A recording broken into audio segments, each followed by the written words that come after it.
So I just came out of the Picasso NGV exhibition, the Pablo Picasso, what they call it, the Picasso Century. And I just wanted to give my initial thoughts on what I saw and how I'm feeling afterwards. I always heard of Picasso's work and I've seen some of his paintings, but never really looked into his biography and his history. And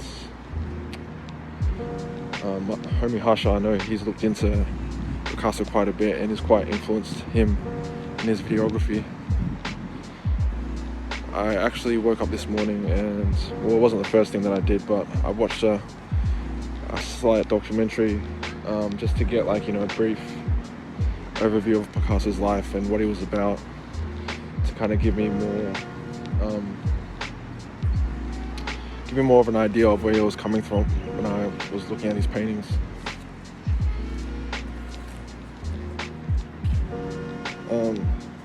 He did a lot of painting during the First World War in the early 1900s.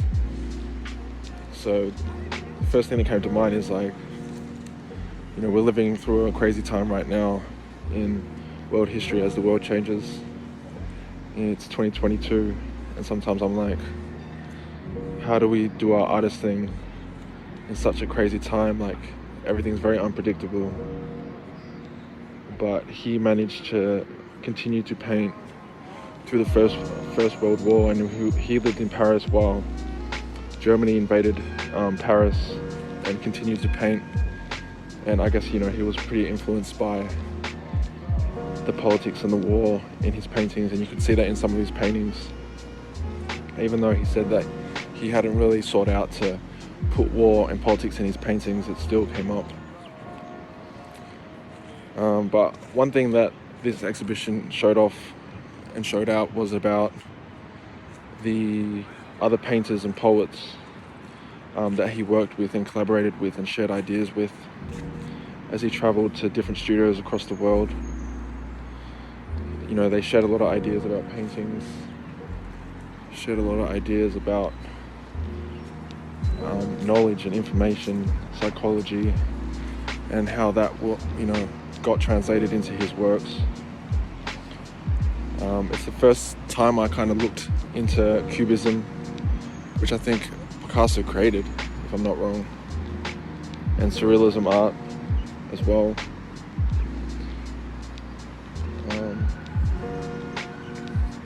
But one thing that I did pick up from his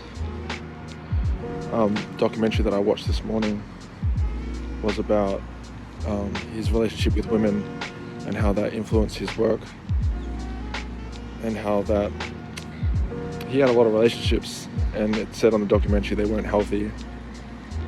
From what I heard, he was quite abusive. He cheated often, used a lot of them as muses.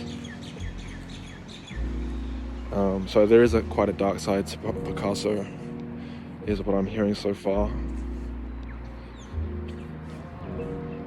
And I think in a lot of his surrealism work, it comes out his subconscious mind, and the depths of his desires come out quite a bit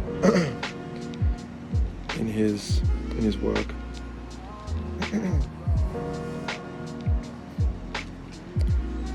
But it was interesting though. He only passed away in the 1970s, so it wasn't that long ago. It was 50 years ago.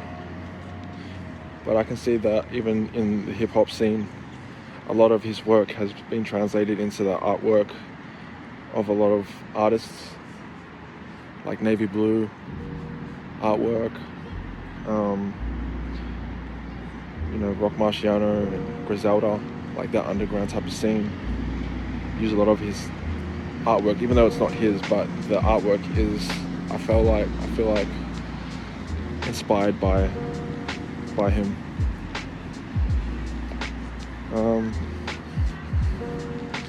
One thing I took away was his him just setting up in different countries, in different studios, and roommating with different artists and being inspired and collaborating with them.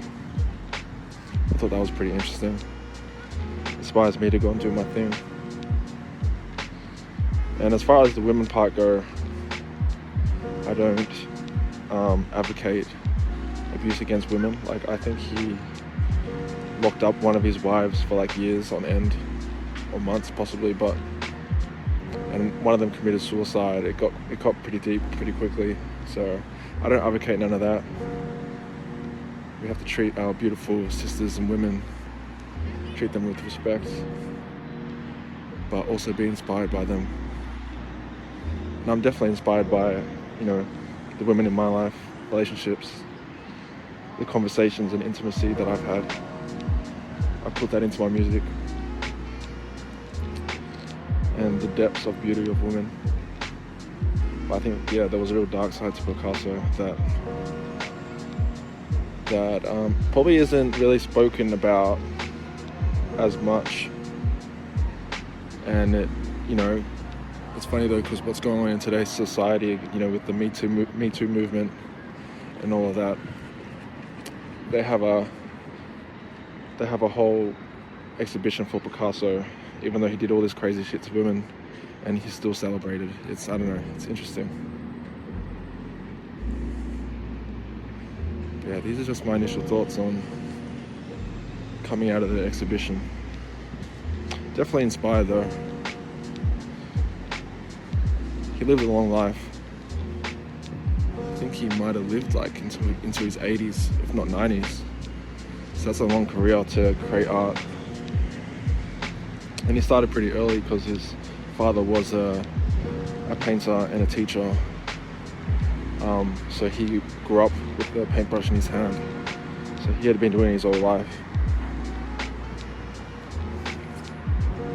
Yeah, I'll probably do a bit more research into Picasso. Seemed like an interesting fellow. Alright, peace.